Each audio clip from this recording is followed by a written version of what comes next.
Welcome to video number 4 of the AIFP 2.0 tutorial series. In this video, we'll be looking at additional methods of creating and modifying flight plans, creating and removing user-defined waypoints, and utilizing the right-click menus. We'll be creating a longer cross-country flight and use the low airways routing option to help create the route. For this flight, we'll be switching to the IFR base chart since we're planning on an IFR flight. Note that the methods we discuss in this video are the same for VFR or IFR flights. You should select the same base chart as the type of flight you are planning. To start our flight plan, click on Route in the upper left menu bar, then select New from the list of options. For our departure airport, we'll enter Kilo Charlie X-Ray Yankee, Capital City Airport in Harrisburg, Pennsylvania. For our destination, we'll enter Kilo Foxtrot Lima Oscar, Florence Regional Airport in Florence, South Carolina. We'll select the Mooney M20J from our list of aircraft. Our altitude will be at 6,000 feet. For routing, we'll choose Low Airways from the list and set the flight to IFR. We'll set our departure day and time to the 5th at 9:00 a.m. Now that we have everything entered, we'll click the Plan Route button and let the flight planner choose the shortest route using Victor Airways. One thing to note when using airways is that the flight planning engine respects MEAs on these airways. So depending on the altitude you entered when you were setting up the flight, you may get a route that is not what you were expecting, or seems not to be the most direct route. This is usually because one airway, or a segment of that airway, has an MEA that is lower than your planned altitude. To provide an example of this, take note of the route that the flight planner provided here. As you can see, it departs Capital City Airport, then takes a westerly route around the DC area. If we go back and plan another flight, but this time use 4,000 feet, you'll see that the flight planner now gives us a more easterly route around the DC area. This is because some of the airways to the west have MEAs that are higher than 4,000 feet due to terrain. Another important note is that airway routing is only determined when you initially create a new flight plan. Editing the altitude of an existing route will not change the route that the planning engine calculated when it was initially created. As an example of this, if I edit this route and increase the cruise altitude in the Edit Route window to 6,000 feet, note that the actual route is unaffected. Editing the altitude does factor into time and fuel burn calculations, so it is important to use the altitude you plan to fly at. You can see what altitude the flight planner is using by checking the text key in the bottom right corner of the chart. As you see here, 6,000 feet is being used for winds aloft calculations. Let's go back to a new route and set it back to 6,000 feet and look at some more methods to edit the route. Now with our flight plan back on the screen, let's take a closer look at the route. The first thing that jumps out at me is this little dogleg around midway into the route. I'll zoom in here so we can get a better look. Using the marquee zoom tool, I'll draw a box over this area. Here is a good example of what we discussed earlier about the planning engine respecting MEAs. As you can see, this segment of Victor 143 has an MEA of 6,400 feet. Since we planned our flight using 6,000 feet, the planning engine sent us down to the Reilly intersection and then to the Lynchburg VOR since the MEA along this portion is 6,000 feet. We have a couple choices here. We could use the route as planned, or increase our altitude and edit the route to remove the dogleg. To best answer this, you'll want to compare the winds aloft forecast for those different altitudes and see which the better option is. We could also plan for the lower altitude and just increase the altitude for this leg of the flight if the winds would be more favorable overall at the lower altitude. The choice is up to you. For this example though, we'll just bump up the entire altitude and then edit the route to remove the dogleg. I'll adjust the cruise altitude in the Edit Route window and increase it to 8,000 feet. Then we'll go back to the chart and edit the route manually. We have a few choices to edit our route. All accomplish the same thing, so it's your preference as to which you find the easiest. The first option we have is to use our right mouse button, or Control-click for Mac users, to click on the waypoint we want to remove. For brevity, I'll just refer to this as right-click for the remainder of the video. From the pop-up menu, we can select Remove Really from the route. Another option is to use the Edit Route window and select the Really intersection in the list and use the right mouse button to access the pop-up menu and select Remove Really from the route. There are also buttons at the top of the Edit Route window that allow removal of waypoints. The difference with the button is that it allows multiple waypoints to be removed at the same time rather than individually. You can use the Control or Shift key on your keyboard to select multiple waypoints and then use the button to remove all of them at once. I'll just use the Chart option and remove this intersection. You may have noticed that there are other options available in the pop-up menu.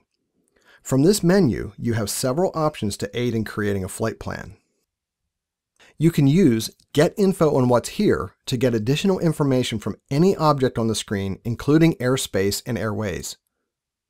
You can use the Add to Route option to add a waypoint to your flight plan. You can create a user-defined waypoint at that location. We'll look at user-defined waypoints a little bit later in the video. And finally, you can center the chart on the location you clicked. All of these options can be handy when working with flight plans. Let's go back to the Edit Route window and look at a few more options. All of the entries in this window also have a right-click pop-up menu to assist in planning. So if I wanted to center the chart on our departure airport, I can right-click on it in the list and choose the Center Chart option. There is a text entry box near the top of this window. This box allows waypoints to be added by typing their identifier. This only allows you to add airports, nav aids, and intersections by using the valid identifier. You cannot type in the name of an airport in this field. The field will allow multiple entries separated by a space, so you can create custom routes by typing in all of the waypoints you want to use and then clicking the plus button to the right, or use the Enter key on your keyboard.